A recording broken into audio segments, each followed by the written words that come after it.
दोस्तों, अगर आप इस कहानी को लास्ट तक ध्यान से सुनते हैं तो आपको इस कहानी से कुछ ऐसा सीखने को मिलेगा जो आपकी ज़िंदगी में बहुत काम आने वाला है। एक रईस राजा था जिसकी 4 रानियां थीं। वह राजा अपनी चौथी रानी को सबसे ज़्यादा प्यार करता था। उसे महंगे कपड़ों से लादे रहता और बेहतरीन खाना खिलाता था।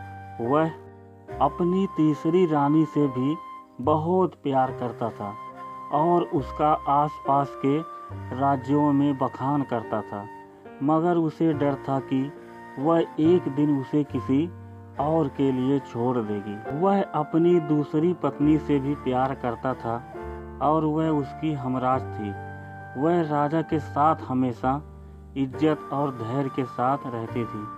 जब भी राजा को कोई परेशानी होती तो वह उसे बताता था ताकि वह राजा को उस परेशानी का हल बता सके। राजा की पहली पत्नी राजा की सबसे वफादार थी।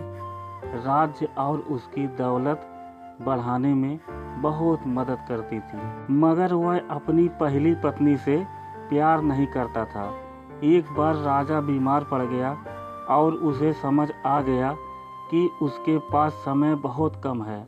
इसलिए उसने अपनी चौथी पत्नी से पूछा कि मैंने सबसे ज़्यादा प्यार तुमसे किया है और तुम्हें सबसे बेहतरीन चीज़ों से नवाजा है, तुम्हारा सबसे ज़्यादा ख्याल रखा है।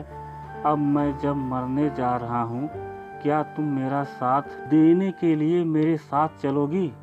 तब उसकी चौथी पत्नी ने जवाब दिया, बिल्कुल नहीं।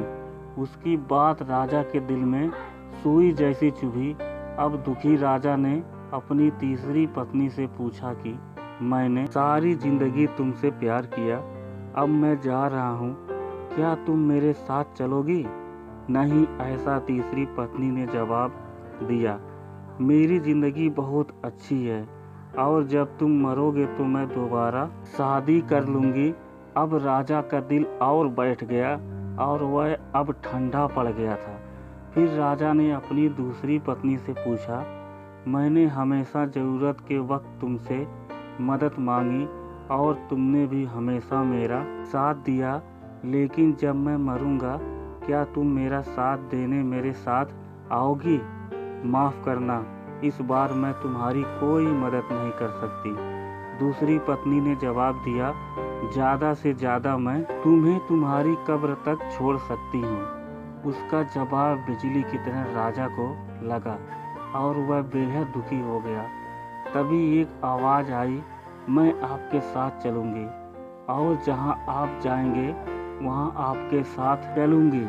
राजा ने अपनी नज़र घुमाई तो उसकी पहली पत्नी खड़ी थी। वह बेहद कमज़ोर थी क्योंकि वह खाती नहीं थी। दुखी होकर राजा ने कहा कि जब मेरे पास मौका था तब मुझे तुम्हारा बेहतर ध्यान रखना चाहिए था।